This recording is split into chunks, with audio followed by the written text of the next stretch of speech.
Hotel ಮುಂದೆ ಬೀದಿಲಿ footpath ಅಲ್ಲಿ ಕೆಲಸ ಮಾಡ್ಬೇಕಾ?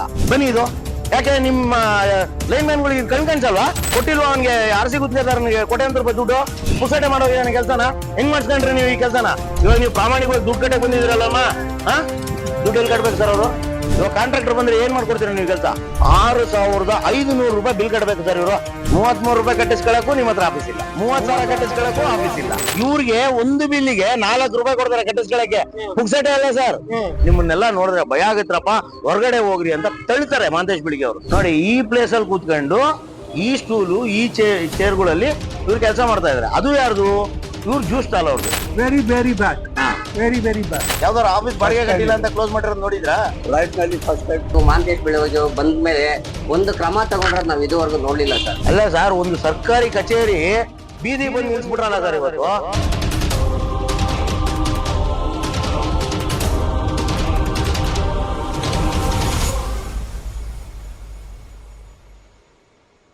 ಸರ್ ಅದು ಓನರ್ ಪೇಮೆಂಟ್ ಆಗಿಲ್ಲ ಅಂತ. ಓನರು 7 ತಿಂಗಳಿಂದ ಪೇಮೆಂಟ್ ಆಗಿಲ್ಲ ಅಂತ. ತಾವ್ಯಾರು? ಜೈ ಜೈ ಇಲ್ವಾ? ರಜೆ ಎಷ್ಟು ದಿನ ಆಯ್ತು ಕ್ಲೋಸ್ ಮಾಡಿ ಆಫೀಸು? ಸರ್ ಒಂದು 4-5 ದಿವಸ. 4-5 ದಿವಸ. ಮತ್ತೆ ನೀವು ಹೈಯರ್ ಆಫೀಸರ್ಸ್ ಮಾತಾಡಿಲ್ವಾ ಈ ತರ ಆಗಿದೆ ಅಂತ? ಇಲ್ಲ ಸರ್, ಇನ್ಫಾರ್ಮ್ ಮಾಡಿ. ಯಾರಿಗೆ ಇನ್ಫಾರ್ಮ್ ಮಾಡಿದ್ದೀರಾ? ನಮ್ಮ ಎಗೂ AW. ಏನಂದ್ರೆ AW? ಅದೇ ಅವರು ಮಾತಾಡ್ತಿದ್ದಾರೆ.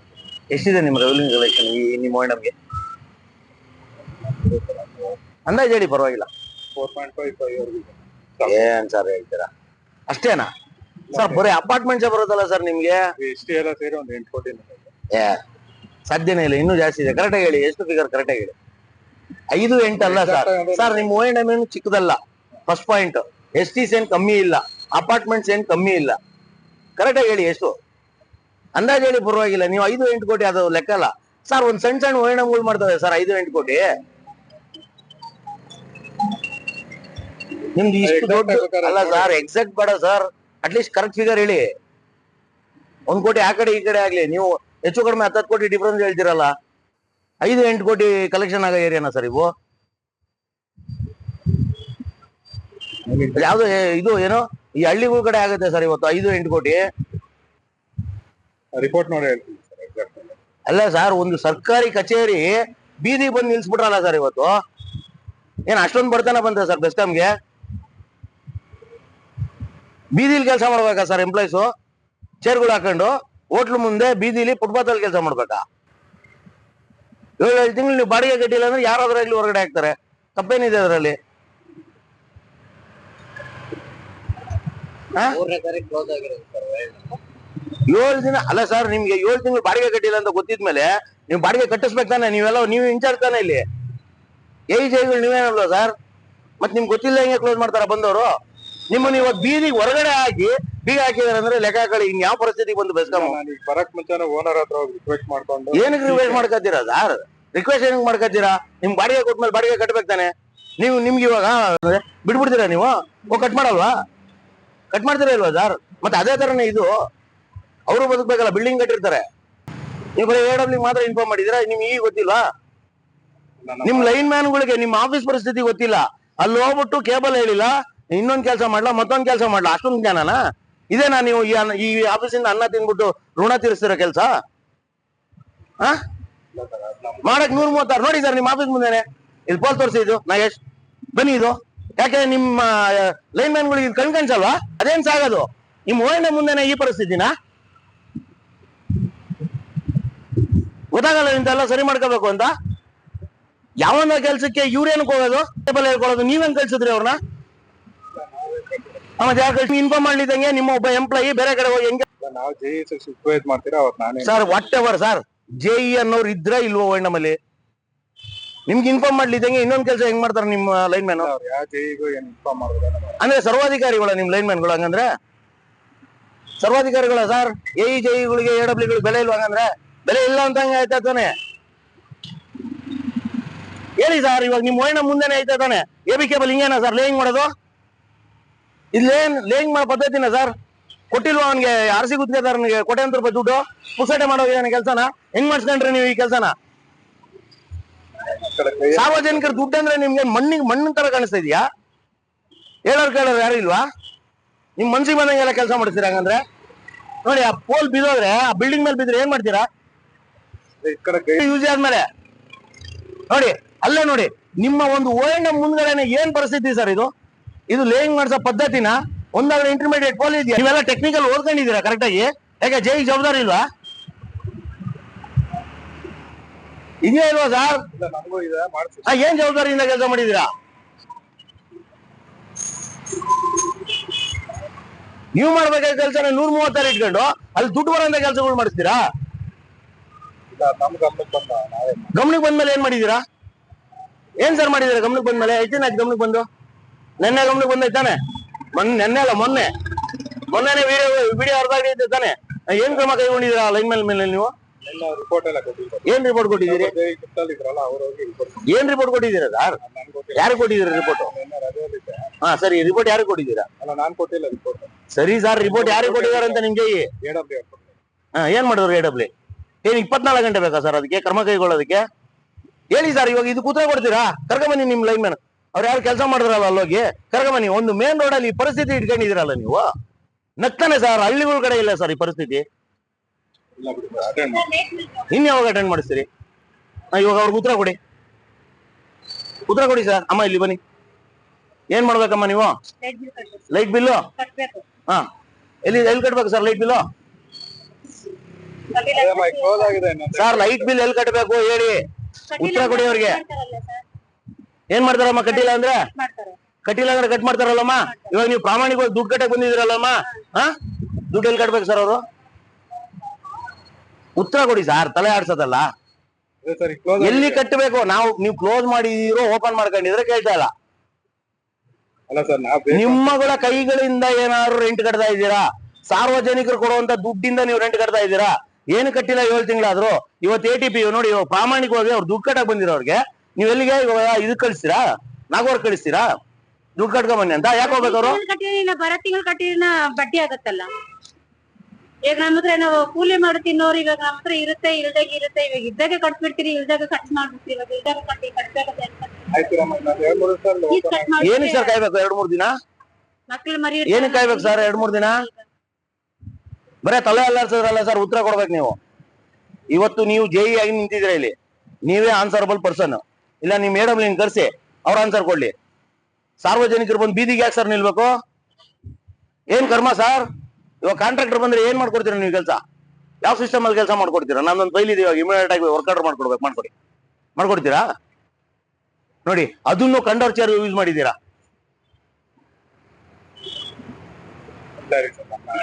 ಇಲ್ಲ, ಇವಾಗ ಇರೋದಲ್ಲ. ಇವಾಗ ಅವ್ರಿಗೆ ಬಿಲ್ ಕಟ್ಸ್ಕೊಡಿ. ಗೊತ್ತಿಲ್ಲ ಅವೆಲ್ಲ, ಅವ್ರು ಬಂದಿದ್ದಾರೆ, ಬಿಲ್ ಕಟ್ಸ್ಕೊಡಿ. ಸಾರ್ವಜನಿಕರು ತೊಂದರೆ ಕೊಡ್ಬೇಡಿ ಅಷ್ಟೇ ನಾವು ಹೇಳ್ತಾ ಇರೋದು. ಇವಾಗ ಅವ್ರು ಪ್ರಾಮಾಣಿಕವಾಗಿ ದುಡ್ಡು ಕಟ್ಟಕ್ ಬಂದಿದ್ದಾರೆ ನೋಡಿ. ಯಾರು ಇಲ್ಲ ಅಂತ ಹೇಳಿದ್ರು ಈಗ ಅಲ್ಲಿ ಯಾರಿಗಾದ್ರೂ ಕೇಳ್ಬೇಕಾಗಿತ್ತಮ್ಮ ಅಂತ ಹೇಳ್ತಾರೆ. ನಾವೇನ್ ಮಾಡಕ್ಕಾಗತ್ತಮ್ಮ, ನೀವೆಲ್ಲ ಎಲ್ಲರ್ತಾರೆ ಅಲ್ಲಿ ಹೋಗಿ ಕಟ್ಟು ಅಂತ ಹೇಳ್ತಾರೆ. ಕಟ್ಸ್ಕೊಡಿ ಸರ್, ರಸೀದ್ ಕೊಡಿ ಅವ್ರಿಗೆ. ಇರೋರು ನಾವ್ ಕತ್ಲಾಗಿ ಇರಕ್ ಆಗತ್ತಣ್ಣ? ಇವಾಗ ಕಟ್ಟಿಲ್ಲ ಅಂದ್ರೆ ಇನ್ನು ಬರೋ ತಿಂಗಳು ನಾವ್ ಏನ್ ಕಟ್ಟಬೇಕು? ನಮ್ ಕಟ್ಟಾಗ ಏನಾಗಬೇಕಾಯ್ತು ಸಾಬ್ರೆ? ಬನ್ನಿ. ಕಟ್ಟಕ್ಕಾಗತ್ತೆ ಇವಾಗ ನಮ್ ಕೈಗ? ಏನಾಗಬೇಕಾಯ್ತು? ಬಿಲ್ ಕಟ್ಟಕ್ ಬಂದ್ರಾ? ಎಷ್ಟು ಬಿಲ್ಲು? 6,500 ಈಗ 6,500 ರೂಪಾಯಿ ಬಿಲ್ ಕಟ್ಟಬೇಕು ಸರ್ ಇವರು. ಎಷ್ಟು ಸರ್ ಡಿಪಾರ್ಟ್ಮೆಂಟ್ ಬರ್ಬೇಕಾಗಿರೋದು? 6,500 ರೂಪಾಯಿ ಬಿಲ್ಲು. ಎಲ್ಲಿ ಕಟ್ಟಿಸ್ತೀರಿ ಇವಾಗ? ಎಲ್ಲಿ ಕಟ್ಟಿಸ್ತೀರಾ? ಇಲ್ಲಿ ಬಂದವರೆಲ್ಲ ನಾಗವರ. ಏನಕ್ಕೆ ಸರ್ ಹೋಗ್ಬೇಕು? ಏನಕ್ಕೆ ಹೋಗ್ಬೇಕು ಹೇಳಿ? ಇವಾಗ ಅಲ್ಲಿ ಹೋದ್ರಿ, ಇವಾಗ ನೀವ್ ಏರಿಯಾಗಿರೋದಕ್ಕೆ ಹೋಗ್ರಿ. ಮತ್ತೆ ಇವಾಗ ಈ ಏರಿಯಾಗಿದ್ದ ಆ ಏರಿಯಾಕ್ ಹೋದ್ರಿ, ತಿರ್ಗಾ ಇಲ್ಲೇ ಕಳ್ಸಿ. ಏನಕ್ಕೆ ಸರ್ ಹೋಗ್ಬೇಕು? ಫಸ್ಟ್ ಆಫ್ ಆಲ್ ಆಫೀಸ್ ಇಲ್ಲಿ ಇದ್ದಾನೆ. ಆಫೀಸ್ ಅದಕ್ಕೆ ತಾನೇ ಮಾಡಿರೋದು, ಸಾರ್ವಜನಿಕರ ಅನುಕೂಲಕ್ಕೆ ತಾನೇ ಆಫೀಸ್ ಮಾಡಿರೋದು. ಮತ್ತೆ ಇಲ್ಲೇ ಕಟ್ಬೇಕು ತಾನೆ. ಅವ್ರೇನ್ ನಾಗವರ್ಗ್ ಹೋಗ್ಬೇಕು? ಇವಾಗ ಅಲ್ಲಿ ಹೋದ್ರೆ ಅವ್ರಿಗೆ ಹೋಗ್ಬರೋ ಪೆಟ್ರೋಲ್ ಚಾರ್ಜ್, ಅವ್ರಿಗೆ ಹೋಗ್ಬರೋ ಟೈಮ್ ನೀವು ಕೊಡ್ತೀರಾ? ನಿಮ್ ಇಲಾಖೆ ಕೊಡುತ್ತಾ? ಯಾರು ಕೊಡ್ತಾರೆ ಸರ್? ಈ ದೌರ್ಭಾಗ್ಯದ ದಿನಗಳು ನೋಡ್ತೀವಿ ಅಂತ ದೇವರನ್ನ ಅನ್ಕೊಂಡಿದಿಲ್ವಲ್ಲ ಸರ್ ಇಲಾಖೆನ? ಬಿಲ್ ಕಟ್ಟಬೇಕು ನೋಡಿ ಸರ್. ಇವಾಗ ಸದ್ಯಕ್ಕೆ ರೆವಿನ್ಯೂ ಬರ್ತಾ ಇಲ್ಲ, ಕರೆಕ್ಟಾ? 75% ರೆವಿನ್ಯೂ ಇಲ್ಲ. ಇಲ್ಲಿ ರೆವಿನ್ಯೂ ಕಟ್ತೀವಿ ಅಂತ ಬಂದವ್ರಿಗೆ ನೀವು ಬಿಲ್ ಕಟ್ಸೋದಕ್ಕೆ ನಿಮ್ಮ ಹತ್ರ ಆಫೀಸ್ ಇಲ್ಲ. ಎಂತ ಅದ್ಭುತ ಅಲ್ಲ ಸರ್?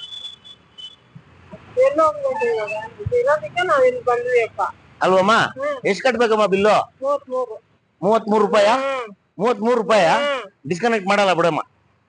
ತಲೆ ಕೆಡಿಸ್ಕೊಬೇಡಿ. ನಾಳೆ ಬಂದ ಅವ್ರು ಹೇಳಿ ಸರ್ ಡಿಸ್ಕನೆಕ್ಟ್ ಮಾಡಲ್ಲ ಅಂತ. ಮಾಡಲ್ಲ. ಇಲ್ಲ ಹಂಗ ಹೇಳ್ತೀರಾ, ಆಮೇಲೆ ಅವ್ರ ಹಂಗೆ ಡ್ಯೂ ಹಾಕೊಂಡೇ ಹೋಗ್ತಾರೆ. ಡ್ಯೂ ಹಾಕಂಗಿಲ್ಲಮ್ಮ. ಫಸ್ಟ್ ಟೈಮ್ ಬಂದಿರೋದು. 33 ರೂಪಾಯಿ ಬಿಲ್ ಬಂದಿದೆ ಸರ್. 33 ರೂಪಾಯಿ ಕಟ್ಟಿಸ್ಕೊಳಕ್ಕೂ ನಿಮ್ಮ ಹತ್ರ ಆಫೀಸ್ ಇಲ್ಲ. 30,000 ಕಟ್ಟಿಸ್ಕೊಳಕ್ಕೂ ಆಫೀಸ್ ಇಲ್ಲ. 6,000 ರೂಪಾಯಿ ಕಟ್ಟಿಸ್ಕೊಳಕ್ಕೂ ಆಫೀಸ್ ಇಲ್ಲ. ಇವ್ರು ಹೇಳ್ತಾರೆ ಅಮ್ಮ ಅವರೇ ಜೈ, ಅವರೇ ಹೇಳ್ತಾ ಇರೋದು. ನಾಳೆ ದಿನ ಏನಾದ್ರು ಹೆಚ್ಚು ಕಡಿಮೆ ಆದ್ರೆ ಅದಕ್ಕೆ ಹೊಣೆಗಾರರು ಇವ್ರೆ. ಅಲ್ಲ ಇವರೇ ಕಟ್ಬೇಕು ನಿಮ್ ಬಿಲ್ನ. 30 ರೂಪಾಯಿ ಇದ್ರು ಇವರೇ ಕಟ್ಬೇಕು, 300 ರೂಪಾಯಿ ಇದ್ರು ಇವರೇ ಕಟ್ಬೇಕು, 3,000 ಇದ್ರು ಇವರೇ ಕಟ್ಬೇಕು. ಅದಕ್ಕೆ ಅವರೇ ಹೊಣೆಗಾರರು. ಅವ್ರನ್ನ ಎಲ್ಲ ಹುಡ್ಕೊಳ್ಳೋ ಯಾಕೆ ಇಲ್ಲೇ ಇರ್ತಾರೆ? ನೀವು ಎಲ್ಲೂ ಹುಡ್ಕೊಳ್ಬೇಡಿ, ಇಲ್ಲೇ ನೋಡಿ, ಇಲ್ಲಿ ಚೇರ್ ಹಾಕೊಂಡ್ ಕೂತಿರ್ತಾರೆ. ಬನ್ನಿ ಇಲ್ಲಿಗೆ. ಹಿಂಗೆ ಯಾಕಂದ್ರೆ ಆಫೀಸಿಂದ ಹೊರಗಡೆ ಹಾಕಿದಾರೆ ಅವ್ರನ್ನ, ಚೇರ್ ಹಾಕೊಂಡು ಹೊರಗಡೆ ಕೂತಿರ್ತಾರೆ. E9 ಸಬ್ ಡಿವಿಷನ್ ಕೊತ್ನೂರು ವೈಂಡಮ್ಮು ಕಳೆದ 1 ವಾರದಿಂದ ಬಾಗ್ಲಾಕಿದೆ. ಕಾರಣ ಏನಂದ್ರೆ ಕಳೆದ 7 ತಿಂಗಳಿಂದ ಇವರು ಬಿಲ್ ಬಾಡಿಗೆ ಕಟ್ಟಿಲ್ಲ. ಇವರು ವೈಂಡಮ್ನ ಬಾಡಿಗೆ ಕಟ್ಟಿಲ್ಲ. ಕನಿಷ್ಠದಿಂದ 10 ರಿಂದ 15 ಕೋಟಿ ರೆವೆನ್ಯೂ ಕಲೆಕ್ಷನ್ ಆಗುವಂತ ಒಂದು ಕಚೇರಿ ಇದು. ಈ ಕಚೇರಿಲಿ ಕಳೆದ 7 ತಿಂಗಳಿಂದ ಪಾಪ ನೌಕರರು ನೋಡಿ ಈ ಒಂದು ಜ್ಯೂಸ್ ಸ್ಟಾಲ್ ಅಲ್ಲಿರೋಗಳನ್ನ ಹಾಕೊಂಡು ಇವರು ಕೆಲಸ ಮಾಡೋ ಬಗ್ಗೆ ಅಂದ್ರೆ ನೋಡಿ, ಈ ಪ್ಲೇಸ್ ಅಲ್ಲಿ ಕೂತ್ಕೊಂಡು ಈ ಸ್ಟೂಲು ಈ ಚೇರ್ಗಳಲ್ಲಿ ಇವ್ರು ಕೆಲಸ ಮಾಡ್ತಾ ಇದಾರೆ. ಅದು ಯಾರ್ದು? ಇವ್ರು ಜ್ಯೂಸ್ ಸ್ಟಾಲ್ ಅವ್ರದ್ದು. ಜ್ಯೂಸ್ ಸ್ಟಾಲ್ ಅವ್ರು. ಸರ್ ಎಷ್ಟು ದಿನದಿಂದ ಯೂಸ್ ಮಾಡ್ತಾ ಇದ್ದಾರೆ ಸರ್ ನಿಮ್ ಟೇಬಲ್? 2-3 ದಿನದಿಂದ ಯೂಸ್ ಮಾಡ್ತಾ ಇದಾರೆ. 2-3 ದಿನದಿಂದ ಟೇಬಲ್ ಸ್ಟೂಲು ಯೂಸ್ ಮಾಡ್ತಾ ಇದಾರೆ. ಯಾಕಂದ್ರೆ ಇವ್ರು ಟೇಬಲ್ ಸ್ಟೂಲು ಚೇರ್ಗಳನ್ನ ತರೋದಕ್ಕೂ ಬಿಟ್ಟಿಲ್ಲ, ಬೀಗ ಹಾಕಿದ್ದಾರೆ. ಯಾರೇ ಆಗ್ಲಿ, ಇವಾಗ ಬೆಸ್ಕಾಂ ಅವ್ರಿಗೆ ದುಡ್ಡು ಕಟ್ಟಿಲ್ಲ, ನೀವು 500 ರೂಪಾಯಿ ಇರ್ಲಿ, 600 ರೂಪಾಯಿ ಇರ್ಲಿ, 1000 ರೂಪಾಯಿ ಇರ್ಲಿ, ನೀವು ಕಟ್ಟಿಲ್ಲ ಅಂದ್ರೆ ಇಮಿಡಿಯೇಟ್ ಆಗಿ ಬಂದು ಡಿಸ್ಕನೆಕ್ಟ್ ಮಾಡ್ತಾರೆ. ತಪ್ಪಿಲ್ಲ, ಹೌದು. ರೆವೆನ್ಯೂ ಕಲೆಕ್ಷನ್ ಮಾಡ್ಬೇಕು, ಅವರ ಹಿರಿಯ ಅಧಿಕಾರಿಗಳು ಹೇಳಿರ್ತಾರೆ, ಇವ್ರು ರೆವೆನ್ಯೂ ಕಲೆಕ್ಷನ್ ಮಾಡ್ತಾರೆ, ಡಿಸ್ಕನೆಕ್ಟ್ ಮಾಡ್ತಾರೆ. ಸರಿ, ಇವಾಗ ಇವ್ರದ್ದು ಅದೇ ಪರಿಸ್ಥಿತಿನೇ. ಇವ್ರು 7 ತಿಂಗಳಿಂದ ಬಾಡಿಗೆ ಕಟ್ಟಿಲ್ಲ, ಇವ್ರಿಗೂ ಡಿಸ್ಕನೆಕ್ಟ್ ಮಾಡಿದ್ದಾರೆ ಓನರ್. ತಪ್ಪೇನಿಲ್ಲ, ಅವ್ರದ್ದೇನು ತಪ್ಪಿಲ್ಲ. ಯಾಕಂದ್ರೆ ಅವ್ರು ಕೊಟ್ಟಿರೋ ಸಂಬಳ ಬಾಡಿಗೆ ಕೊಟ್ಟಿದ್ರೆ ಇವ್ರಿಗೆ ಪರಿಸ್ಥಿತಿ ಇವತ್ತು ಬರ್ತಿದ್ದಿಲ್ಲ. ಒಟ್ಟಾರೆಯಾಗಿ ಚಿನ್ನದ ಮೊಟ್ಟೆ ಇಡುವಂತ ಬೆಸ್ಕಾಂನ ಇವತ್ತು ಬೀದಿ ಬಿಕಾರಿ ಮಾಡಿ ಭಿಕ್ಷುಕರ ಪರಿಸ್ಥಿತಿಗೆ ತಂದು ನಿಲ್ಸಿದಂತ ಅಧಿಕಾರಿಗಳಾಗಿರ್ಬೋದು, ಅಥವಾ MD ಅವರಾಗಿರ್ಬೋದು, DT ಅವರಾಗಿರ್ಬೋದು, ಇಂಧನ ಸಚಿವರಾಗಿರ್ಬೋದು, ಮುಖ್ಯಮಂತ್ರಿಗಳಾಗಿರ್ಬೋದು, ಇವತ್ತಿನ ಈ ಒಂದು ಕಾರಣಕ್ಕೆ, ಈ ಒಂದು ಕಚೇರಿಯ ಸ್ಥಿತಿಗೆ ಮೂಲ ಕಾರಣರು ಇವರೇ.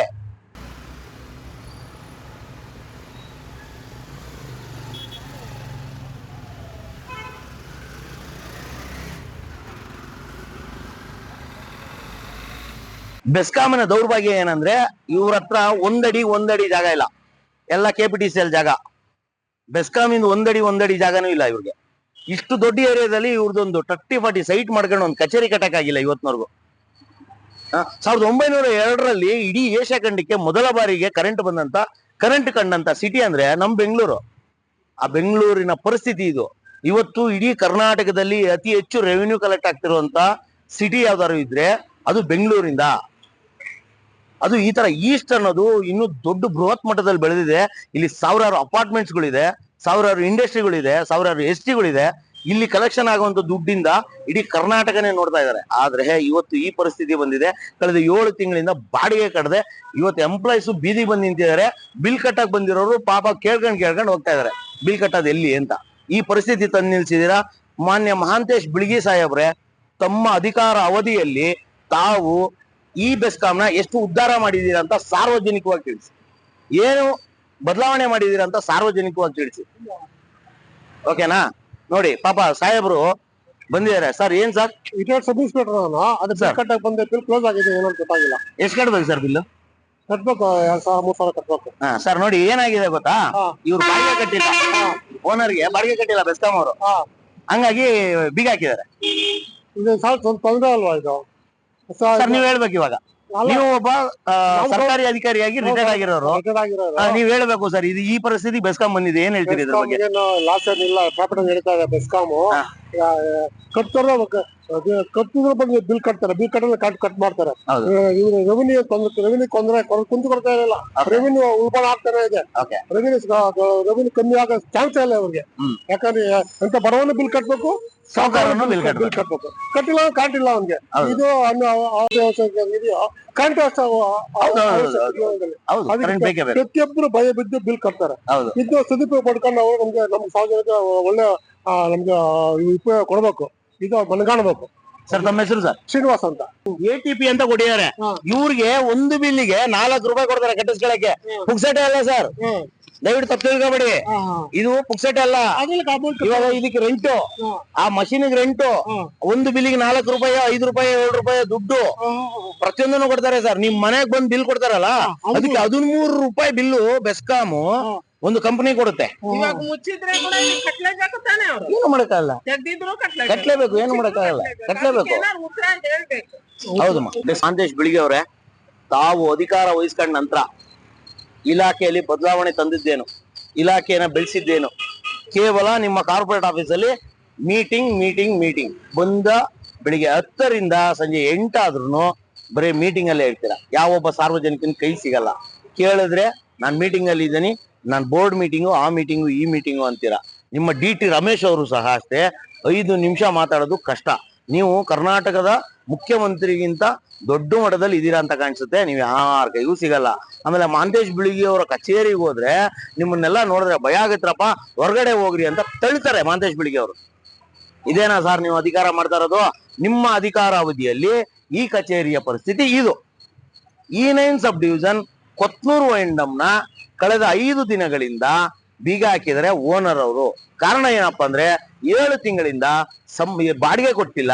ಹಂಗಾಗಿ ಇವತ್ತು ಕೊತ್ನೂರು ವೈಂಡಮ್ನ ಬೀದಿಗೆ ತಗೊಂಡ್ಬಂದು ನೀವು ಲಿಟ್ರಲಿ ನೋಡ್ಬೇಕು. ಅಲ್ಲಿ ಅವ್ರಿಗೆ ಟೇಬಲ್ ಇಲ್ಲ, ಚೇರ್ ಇಲ್ಲ, ಏನಿಲ್ಲ. ಅವ್ರ ಪಾಪ ಜ್ಯೂಸ್ ಅಂಗಡಿ ಅವ್ರದ್ದು ಟೇಬಲ್ ಚೇರ್ಗಳನ್ನ ಉಪಯೋಗಿಸ್ಕೊಂಡು ಇಲ್ಲಿ ಬರುವಂತ ಎಂಪ್ಲಾಯೀಸ್ ಕೆಲಸ ಮಾಡ್ತಾ ಇದಾರೆ. ಏನೋ ದುಡ್ಡು ಕಟ್ಟಬೇಕು ಅಂತ ಬಂದಂತ ಸಾರ್ವಜನಿಕರಿಗೆ ಅವ್ರಿಗೆ ಸವಲತ್ತು ಇಲ್ಲದೆ ಪಾಪ ತಿರುಗಿ ಹೋಗ್ತಾ ಇದಾರೆ. ಇವತ್ತು ಈ ಒಂದು ವಿಡಿಯೋ ಮುಖಾಂತರ ಹೇಳ್ತಾ ಇದ್ದೀನಿ, ಈ ಭಾಗದಲ್ಲಿ ಯಾವ್ದಾದ್ರು ಒಂದೇ ಒಂದು ಸಣ್ಣ ಡಿಸ್ಕನೆಕ್ಷನ್ ಆದ್ರೂ, ಇಲ್ಲಿ ಏನೇ ಹೆಚ್ಚು ಕಡಿಮೆ ಆದ್ರೂ ಅದಕ್ಕೆ ಪೂರ್ತಿ ಹೊಣೆಗಾರರು E9 ಸಬ್ ಡಿವಿಷನ್ AW ಅವರು, ಈ ಕೊತ್ನೂರು ವೈಂಡಮಿನ AE ಜೈಗಳು. ಸರ್ ನಿಮ್ಮ ಹೆಸರೇನು ಹೇಳಿ ಸರ್? ನಮ್ಮ ಹೆಸರು ಸುರೇಶ್ ಅಂತ. ಎಲ್ಲಿಂದ ಬರ್ತಾ ಇದ್ದೀರಾ ಸರ್? ಗೆದ್ದಳ್ಳಿ ಗ್ರಾಮದವರು. ಎಷ್ಟು ದೂರ ಆಗುತ್ತೆ ಸರ್ ಗೆದ್ದಳ್ಳಿ? 1.5 ಕಿಲೋಮೀಟರ್ ಆಗುತ್ತೆ ಸರ್. ಸರ್ ಹೆಂಗ್ ಬಂದ್ರಿ? ನಡ್ಕೊಂಡ್ ಬಂದ್ವಿ ಸರ್. ಸರ್ 1.5 ಕಿಲೋಮೀಟರ್ ಇಂದ ನಡ್ಕೊಂಡ್ ಬಂದಿದ್ದೀರಾ. ಏನಕ್ಕೆ ಬಂದ್ರಿ ಸರ್? ಕರೆಂಟ್ ಬಿಲ್ ಕಟ್ಟಕ್ಕೆ ಸರ್. ಎಷ್ಟು ಕಟ್ಬೇಕು ಸರ್? 4 ಬಿಲ್ ಮನೆ ಎಷ್ಟು ಕಟ್ಬೇಕು ಅಂದಾಜು? 1,000 ರೂಪಾಯಿ? 5,500 ರೂಪಾಯಿ ಕಟ್ಟಬೇಕು. 5,500 ರೂಪಾಯಿ ಕಟ್ಬೇಕಾ ಸರ್? ಹೌದು ಸರ್ 1.5 ಕಿಲೋಮೀಟರ್ ಇಂದ ನಡ್ಕೊಂಡ್ ಬಂದು ಕರೆಂಟ್ ಬಿಲ್ ಕಟ್ಟಕ್ ಬಂದಿದ್ದೀರಾ, ಕರೆಕ್ಟಾ? ಎಷ್ಟು ದಿನದಿಂದ ಬರ್ತಾ ಇದ್ರಿ? 3 ಟೈಮ್ ಆಯ್ತು ಸರ್ ಬರ್ಕೈತಿ. 1 ವಾರದಿಂದ. 1 ವಾರದಿಂದ 3ನೇ ಸರಿ ಬರ್ತಾ ಇದ್ದೀರಾ, ಅಂದ್ರೆ 3 ದಿನದಿಂದ ಬರ್ತಾ ಇದ್ದೀರಾ. ಏನ್ ಕೆಲಸ ಮಾಡ್ತೀರಿ ತಾವು? ನಾವು ಡಯಾಲಿಸಿಸ್ ಪೇಷಂಟ್ ಸರ್. ನಾವು ಡಯಾಲಿಸಿಸ್ ಪೇಷಂಟ್ 1.5 ಕಿಲೋಮೀಟರ್ ನಡ್ಕ ಬರ್ತಾ ಇದ್ದೀರಾ. ನಿಮ್ಮ ಆರೋಗ್ಯ ಚೆನ್ನಾಗಿಲ್ಲ, ಕರೆಕ್ಟಾ ಸರ್? ಇದು ದೌರ್ಭಾಗ್ಯ. ಸರ್ ತಮ್ಮ ಹೆಸರು? ನಮ್ಮ ಹೆಸರು ಸೈಯದ್ ಇನಾಯತ್. ಸೈಯದ್ ಇನಾಯತ್ ಅವರು. ಸರ್ ಏನಕ್ಕೆ ಬಂದ್ರಿ ಈ ಆಫೀಸ್ಗೆ? ನಮ್ದು ಟೆಂಪರವರಿ ಇದು ಮೀಟರ್ ರೀಡಿಂಗ್ ಮಾಡಲ್ಲ ಕರೆಕ್ಟ್ ಟೈಮ್ ಅಲ್ಲಿ, ಬಿಲ್ ಬರಲ್ಲ. ಸುಮ್ನೆ ಬಂದು ಕಟ್ ಮಾಡ್ತೀನಿ ಹೇಳ್ತಾರೆ. ಆಮೇಲೆ ನಿನ್ನೆ ರಾತ್ರಿಯಿಂದ MR ನರ್ಸಿಂಗ್ ಕಾಲೇಜ್ ಹತ್ರ ಕರೆಂಟ್ ಇಲ್ಲ. ಏನಾಗಿದೆ ಗೊತ್ತಿಲ್ಲ ನಿಮ್ಗೆ? ಗೊತ್ತಿಲ್ಲ. ರಾತ್ರಿ ಹಾಸ್ಟೆಲ್ ಅಲ್ಲಿ so many ladies are there. Class ಅಲ್ಲಿ ಕರೆಂಟ್ ಇಲ್ಲ, ಊಟ ಮಾಡಕ್ಕೆ ಇದೆಲ್ಲ. All standing on the road. ನೀವ್ ಯಾರಿಗೆ ಫೋನ್ ಮಾಡಿದ್ರಿ? Last number 096. ಯಾರು ಅವ್ರ ಹೆಸರು ಏನಾದ್ರು ಗೊತ್ತಾ ನಿಮ್ಗೆ? ಗೊತ್ತಿಲ್ಲ. BESCOM complaint last number 096. ಬರ್ತೀನಿ ಆಯ್ತು ದಟ್ಸ್ ಆಲ್. ಯಾರು ಬಂದಿಲ್ಲ ಇಲ್ಲಿವರೆಗೆ? ಏನು ಬಂದಿಲ್ಲ. ಅರ್ಧ ಗಂಟೆ ಮುಂದೆ ಫೋನ್ ಮಾಡಿದ್ದು, ಆಗಿದೆ ನೋಡಪ್ಪ. ನೋಡಿದೇನಾ ಸಿಂಗಲ್ ಫೇಸ್. ಯಾವಾಗ ಸರ್? ನಿನ್ನೆ ನೀವು ಎಷ್ಟೊತ್ತು ಕಂಪ್ಲೇಂಟ್ ಮಾಡೋದು? ನಿನ್ನೆ ರಾತ್ರಿಯಿಂದ ನಮ್ ಸೆಕ್ಯೂರಿಟಿ ಮಾಡ್ತಾ ಇದ್ದಾರೆ. ಅಲ್ಲಿಗೆ ಅರೌಂಡ್ 15 ಗಂಟೆಯಿಂದ ನೀವು ಕಂಪ್ಲೇಂಟ್ ಮಾಡಿದ್ರು ಇನ್ನು ಯಾರು ರೆಸ್ಪಾಂಡ್ ಮಾಡಿಲ್ಲ. Consumer complaint very very bad, very very. ಆಮೇಲೆ ಮಾಂತೇಶ್ ಬಿಳಿಗಿ ಅವರ ಕಚೇರಿಗೆ ಹೋದ್ರೆ ನಿಮ್ಮನ್ನೆಲ್ಲ ನೋಡಿದ್ರೆ ಭಯ ಆಗತ್ರಪ್ಪ, ಹೊರಗಡೆ ಹೋಗ್ರಿ ಅಂತ ತಳ್ತಾರೆ ಮಾಂತೇಶ್ ಬಿಳಿಗಿ ಅವರು. 2 ಇದೆ, 360 ಇದೆ, 413 ಇದೆ, 403 ರೂಪಾಯಿ ಇದೆ, 396 ಇದೆ. ಈ ಬಿಲ್ ಮಾತ್ರ 1,945 ಇದೆ. ಇನ್ನ 15-20 ಬಿಲ್ ಇದೆ, ಎಲ್ಲ ಅಷ್ಟೇ ಬರೋದು. ಏನಾಗಿದೆ ನಿಮ್ಗೆ? ಬಿಲ್ ಜಾಸ್ತಿ ಬಂದಿದೆ ಅಂತ ಹೇಳಿದ್ರೆ ಇವ್ರಿಗೆ? ಯಾರು ಇಲ್ವಲ್ಲ, 3 ದಿನದಿಂದ ಬಂದು ವಾಪಸ್. ಎಷ್ಟು ದಿನದಿಂದ ಬರ್ತಾ ಇದ್ದೀರಾ ಸರ್? 3 ದಿನದಿಂದ ಬರ್ತಾ ಇದ್ರೆ ಆಫೀಸ್ ಇಲ್ಲ ಇಲ್ಲಿ. ಓಕೆ ಸರ್, ಇದು ಏನಾಗಿದೆ ಅಂದ್ರೆ ಇವರು ಬಾಡಿಗೆ ಕಟ್ಟಿಲ್ಲ ಓನರ್ಗೆ, ಹಂಗಾಗಿ ಆಫೀಸ್ ನ ಬೀಗ ಹಾಕಿದಾರೆ. ನಾವೇನ್ ಮಾಡುದು ಸರ್? ಇದಕ್ಕೆ ಇವರು ಹೆಡ್ ಆಫೀಸ್ ಬಂದ್ಬಿಟ್ಟು ನಾಗವಾರ. ತಾವು ವಯಸ್ಸಾಗಿದೆ, ತಮ್ಮ ವಯಸ್ಸು ಎಷ್ಟು ಸರ್? ನನಗೆ 82. 82 ವಯಸ್ಸಲ್ಲಿ ನೀವು ಬಿಲ್ ಕಟ್ಟಕ್ ಬಂದಿದ್ದೀರಾ. ಬಿಲ್ ಕಟ್ಟಕ್ ಬಂದಿದ್ದೀರೋ ಅಲ್ಲ, ಬಿಲ್ ಕ್ಲಾರಿಫಿಕೇಶನ್ ಬಂದಿದ್ದೀರಾ? ಕ್ಲಾರಿಫಿಕೇಶನ್ ಬಂದ್ರು. ಕ್ಲಾರಿಫಿಕೇಶನ್ ಮಾಡೋದಕ್ಕೆ ಇವ್ರ ಹತ್ರ ಏನಿಲ್ಲ. ಇಲ್ಲಿ ಕಂಪ್ಯೂಟರ್ ಇಲ್ಲ, ಜನ ಇಲ್ಲ, ಆಫೀಸ್ ಇಲ್ಲ. ಏನ್ ಮಾಡುದು? ನೀವು ನಾಗವಾರಕ್ಕೆ ಹೋಗ್ಬೇಕು ಸರ್. ಇವಾಗ ಕೂಡ ಜೆಟ್ ಓಡ್ತಾ ಇದೆ, ಮೀಟರ್ ಓಡುತ್ತೆ ಸರ್. ಮೀಟರ್ ಪ್ರಾಬ್ಲಮ್ ಏನೋ ಇದೆ. ಚೆಕ್ ಮಾಡಿಸಿ ಸರ್, ಅದು ಹೇಳಿ AW ಅವ್ರಿಗೆ ಇನ್ಫಾರ್ಮ್ ಮಾಡಿ. ನಂಬರ್ ಒಂದು ಕೊಟ್ಟು ಆ ನಂಬರ್ ಫೋನ್ ಮಾಡಿದ್ರೆ ಕಟ್ ಮಾಡ್ತಾರೆ. ಸರ್ ಏನಕ್ಕೆ ಬಂದಿದ್ದೀರಾ ಸರ್? ಹಾ, ಅಡಿಷನಲ್ ಲೋನ್ ಎಷ್ಟು ಕಿಲೋಮೀಟರ್? 3 ಕಿಲೋಮೀಟರ್. ಹಾ, ಎಷ್ಟು ದಿನದಿಂದ ಬರ್ತಾ ಇದ್ದೀರಾ? 2 ವಾರ ಆಗ್ತಾ ಇದೆ. ಏನಾಗಿದೆ ಇಲ್ಲಿ? ಏನಾಗಿದೆ? ಯಾರಿದೆ? ಎಲ್ಲ ಕ್ಲೋಸ್ ಆಗಿದೆ, ಯಾರು ಇಲ್ಲ? ಯಾರಿಲ್ಲ. ಫೋನ್ ಮಾಡಿದಿರಾ ಯಾರಿಗಾದ್ರು? ಅದೇ ಹೇಗೆ ಫೋನ್ ಮಾಡಿದೆ, ನಾ ರಜಾನಲ್ಲಿ ಇದ್ದೀನಿ ಅಂತ ಹೇಳಿದೆ. ಎಷ್ಟು ದಿನದಿಂದ ರಜೆ ಇದಾರಂತೆ? ಲಾಸ್ಟ್ ವೀಕ್ ಫೋನ್ ಮಾಡಿದೆ. ತಾವ್ಯಾರು ಸರ್? ನಾವು ಕಾಂಟ್ರಾಕ್ಟ್. ಎಷ್ಟು ವರ್ಷದಿಂದ ಕಾಂಟ್ರಾಕ್ಟರ್ ಸರ್ ನೀವು? ನಾವು 45 ಇಯರ್ಸ್. ತಮ್ಮ ವಯಸ್ಸು? 74 ನಡೀತಾ ಇದೆ. ಸರ್ ನೀವು 40 ವರ್ಷದಿಂದ ಇಲಾಖೆ ನೋಡಿದ್ರಿ, ಯಾವತ್ತಾದ್ರೂ ಇಂಥ ದೃಶ್ಯ ನೋಡಿದ್ರಾ? ಇಲ್ಲ ಸರ್, ಯಾವ್ದಾರು ಆಫೀಸ್ ಬಾಡಿಗೆ ಕಟ್ಟಿಲ್ಲ ಅಂತ ಕ್ಲೋಸ್ ಮಾಡಿರೋದು ನೋಡಿದ್ರಾ? ಲೈಫ್ ನಲ್ಲಿ ಫಸ್ಟ್ ಟೈಮ್. ಏನ್ ಅನ್ಸುತ್ತೆ ಸರ್ ನಿಮ್ಗೆ ಇದು ನೋಡಿದ್ರೆ? ಏನಾಗಿದೆ? ತುಂಬಾ ಆಗುತ್ತೆ. ದೌರ್ಭಾಗ್ಯನ ಇದು? ಸೇಮ್ ಸೇಮ್ ಅಲ್ವಾ? ಎಕ್ದಮ್ ಸೇಮ್. ಇವಾಗ ಮಹಾಂತೇಶ್ ಬಿಳಿಗಿ MD ಅವ್ರಿಗೆ ಏನ್ ಹೇಳ್ತೀರಾ ಸರ್ ಈ ವಿಡಿಯೋ ಮುಖಾಂತರ? ನಿಮ್ಮ ನಗುವಲ್ಲೇ ಅರ್ಥ ಆಯ್ತು ಬಿಡಿ ಏನ್ ಹೇಳ್ತೀರಾ ನೀವು ಅಂತ. Thank you sir. ನಮಸ್ಕಾರ ನಾಗೇಶ್ವರ. ನಮಸ್ತೆ ಏನಾಗಿದೆ? ಸರ್ ಏನಿಲ್ಲ ಸರ್, ಒಂದು ವರ್ಕ್ ಆರ್ಡರ್ ಮಾಡಿಸ್ಬೇಕಿತ್ತು ಟೆಂಪರರಿ. 5 ದಿವಸ ಆಗಿದೆ ರಿಜಿಸ್ಟರ್ ಮಾಡಿ, ಇದುವರೆಗೂ ಒಬ್ರು ಇಲ್ಲ. ಆಫೀಸ್ ಹತ್ರ ಬಂದ್ ಕೇಳೋಣ ಅಂದ್ರೆ ಒಬ್ರು ಕೂತ್ಕೊಂಡಿಲ್ಲ. ಇಲ್ಲಿ ನೋಡಿ ಆಫೀಸ್ ಫುಲ್ ಖಾಲಿ. ಯಾರನ್ನ ಕೇಳಬೇಕು ಏನ್ ಮಾಡ್ಬೇಕು ಅಂತ ಇಲ್ಲಿ ಒಂದು ತೋರಿಸ್ತಿಲ್ಲ. ಓಕೆ, ಏನಾಗ್ಬೇಕು ನಿಮ್ ಕೆಲಸ? ಏನಾದ್ರು ಒಂದು ಟೆಂಪರರಿ ಸರ್, ಬರೀ 1 ಕಿಲೋವಾಟ್ ಟೆಂಪರರಿ. 6 ದಿವಸ ಆಗಿದೆ, ಇದುವರೆಗೂ ವರ್ಕ್ ಆರ್ಡರ್ ಆಗ್ಲಿಲ್ಲ. 15 ದಿವಸದಿಂದ ಈ O&M ಕ್ಲೋಸ್ ಆಗಿದೆ. ಬೇರೆ ಒಂದು ಫೈಲ್ ಮನೇಲಿ ಇಟ್ಟಿದೆ, ಇದು ಎಮರ್ಜೆನ್ಸಿ ಇದೆ ಅಂತ ಈಗ ಬಂದಿದ್ದೀನಿ. ಈಗ್ಲೂ ಸಹ ಒಬ್ರು ಇಲ್ಲ. ಯಾರನ್ನ ಕೇಳಬೇಕು ಯಾರನ್ನ ಬಿಡ್ಬೇಕು ಅಂತ ಗೊತ್ತಾಗ. ಮಾತಾಡಿದ್ರಿ ನೀವು? ನಾವು ಮಾತಾಡಿದ್ವಿ, ಜೈ ಅವ್ರಿಗೆ ಮಾತಾಡಿದ್ವಿ. ಅರ್ಜೆಂಟ್ ಇದ್ರೆ ವೆಂಕಟೇಶ್ ಅನ್ನೋರು ಬರ್ತಾರೆ, ವೇಟ್ ಮಾಡಿ ಅಂತಾರೆ. ಇಲ್ಲಿ ನೋಡಿ ಸರ್, ಇಷ್ಟೊತ್ತಾದ್ರೂ ಯಾರು ಇಲ್ಲ ಸರ್. ಇಲ್ಲಿ ಬಂದು ನೋಡ್ರೆ ಒಬ್ರು ಇಲ್ಲ. ಇಲ್ಲಿ ಯಾರ ಹತ್ರ ಕೂತ್ಕೊಂಡು ನಾವು ವರ್ಕ್ ಆರ್ಡರ್ ಮಾಡ್ಬೇಕು ಅಂತ ನಮಗ್ ದಿಕ್ಕು ತೋರಿಸ್ತಾ ಇಲ್ಲ ಈಗ. ಸರ್ ಈ ಒಂದು ಪರಿಸ್ಥಿತಿನ ನೀವು ಕಾಂಟ್ರಾಕ್ಟರ್ ಆಗಿಂದ ಯಾವಾಗತ್ತಾದ್ರೂ ನೋಡಿದ್ರಾ? ಇದುವರೆಗೂ ನೋಡ್ಲಿಲ್ಲ ಸರ್ ಈ ತರ ಪರಿಸ್ಥಿತಿ. 15 ದಿವಸದಿಂದ O&M ಕ್ಲೋಸ್ ಆಗಿ ಯಾವುದೇ ಪರಿಸ್ಥಿತಿ ನಾವು ಇದುವರೆಗೂ ನೋಡ್ಲಿಲ್ಲ ಸರ್. ಸರ್ ಇವಾಗ ನೇರವಾಗಿ ನಿಮ್ಮನ್ನ ಪ್ರಶ್ನೆ ಮಾಡ್ತೀನಿ.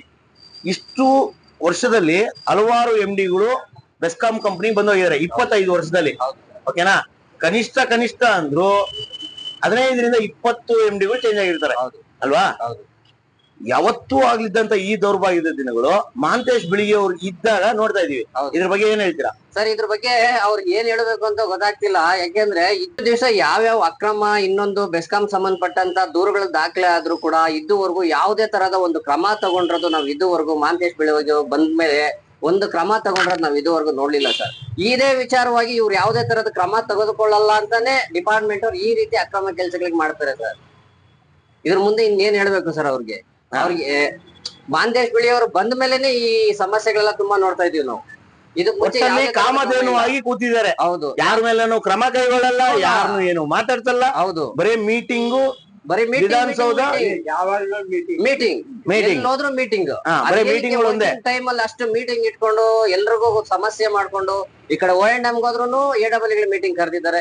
ಈ ಕಡೆ AW ನೋಡಿದ್ರು ಕಾರ್ಪೊರೇಟ್ ಆಫೀಸ್ ಅಲ್ಲಿ ಮೀಟಿಂಗ್ ಇದೆ. ಈ ಕಡೆ ಈಗಳು ನೋಡಿದ್ರು ಮೀಟಿಂಗ್ಗಳು. ಆಫೀಸ್ ಅಲ್ಲಿ ಒಬ್ರು ಇಲ್ಲ ಅಂದ್ರೆ ಯಾವ ರೀತಿ ಕೆಲಸ ಕಾರ್ಯ? ಸರ್ ಇವಾಗ ನೀವು ಒಬ್ಬ ಕಾಂಟ್ರಾಕ್ಟರ್ ಆಗಿ ಹೇಳಿ, ಇವ್ರು ಬರೀ ಮೀಟಿಂಗ್ಗಳು ಮಾಡ್ತಾ ಇರಲ್ಲ 2 ವರ್ಷದಿಂದ ಮಹಾಂತೇಶ್ ಬಿಳಿಗಿ ಅವ್ರು ಬಂದಾಗಿಂದ ಏನ್ ಉದ್ಧಾರ ಆಗಿದೆ ಸರ್ ಇಲಾಖೆ? ಏನ್ ಉದ್ಧಾರ ಆಗಿದೆ ಸರ್? ಇದುವರೆಗೂ ಏನ್ ಉದ್ಧಾರ ಆಗಿದೆ ಅಂತ ಅವ್ರು ಏನ್ ಅಪ್ಡೇಟ್ ಕೊಟ್ಟಿದ್ದಾರೆ? ಬದಲಾವಣೆ ಏನಾದ್ರು ಬಂದಿದ್ಯಾ? ಎಂತದಿಲ್ಲ ಸರ್ ಬದಲಾವಣೆ. ಏನು ಬದಲಾವಣೆ ಬಂದಿಲ್ಲ? ಬದಲಾವಣೆ ಇಲ್ಲ ಸರ್. ಹೋಟೆಲ್ ಮೀಟಿಂಗ್ ಮೀಟಿಂಗ್ ಅಷ್ಟೇ, ಬರೀ ಮೀಟಿಂಗ್ ಮಾಡ್ತಾರೆ ಅಷ್ಟೇ. ಸರ್ ಇವಾಗ ನೀವು ತಗೊಂಬಂದಿರೋ 1 ಕಿಲೋವಾಟ್ ಫೈಲ್ಗೆ ನಿಮ್ಮ ಗ್ರಾಹಕರು ಏನ್ ಹೇಳ್ತಾ ಇದಾರೆ? ಸರ್ ನಮ್ ಗ್ರಾಹಕರು ಟೆಂಪ್ರವರಿ ನಿಮ್ ಕೈಲಿ 3 ದಿವಸ ಆಯ್ತು ರಿಜಿಸ್ಟರ್ ಆಗಿ ಅಂತ ಹೇಳ್ತೀರಾ, ಕೊಟ್ಟು ನಿಮ್ಗೆ 15 ದಿವಸ ಆಗಿದೆ, ನೀವು ಇದುವರೆಗೂ ಒಂದು ಟೆಂಪ್ರವರಿ ಕೊಡ್ಲಿಕ್ಕೆ ಆಗ್ಲಿಲ್ಲ ಅಂದ್ರೆ ನಾವು ಡೈರೆಕ್ಟ್ ಯಾರು ಮಾತಾಡ್ಬೇಕು ಅವ್ರು ಮಾತಾಡ್ಕೊತೀವಿ, ನೀವು ವಾಪಸ್ ಕೊಡಿ ಅಂತ ಕೇಳ್ತಿದ್ದಾರೆ. ಸರ್ ಇವಾಗ ನೀವು ಈ ಟೆಂಪ್ರವರಿ ಫೈಲ್ ತಗೊಂಡಿದ್ದೀರಾ, ನಿಮ್ಗೆ ಎಷ್ಟು ಏನೋ 1 ಲಕ್ಷ ರೂಪಾಯಿ ಸಿಗುತ್ತಾ ಸರ್? 1,000 ರೂಪಾಯಿ ಸರ್. 1,000 ರೂಪಾಯಿಗೆ ಎಷ್ಟು ದಿನ ತಿರುಗಾಡ್ತಾ ಇದ್ದೀರಾ? 15 ದಿವಸದ್ದು ಸರ್. 15 ದಿವಸದಿಂದ 1,000 ರೂಪಾಯಿ ಲಾಭಕ್ಕೆ ಓಡಾಡ್ತಾ ಇದ್ದೀರಾ. ಆದ್ರೆ ಇಲಾಖೆಯವರು ಸಂಬಳ ಪಡೆದು ಇಂತ ಟೆಂಪ್ರವರಿ ಕೆಲಸ ಮಾಡ್ಲಾ, ಕೇಬಲ್ ಲೇಯಿಂಗ್ ಕೆಲಸ ಮಾಡ್ಲಾ ಮಾಡ್ತಾರೆ. ಹೌದು, ಅವ್ರ ಸಂಬಳನೂ ಸಾಲ್ತಾ ಇಲ್ಲ. ಕರೆಕ್ಟಾ ಸರ್? ಹೌದು sir. Yes sir, thank you.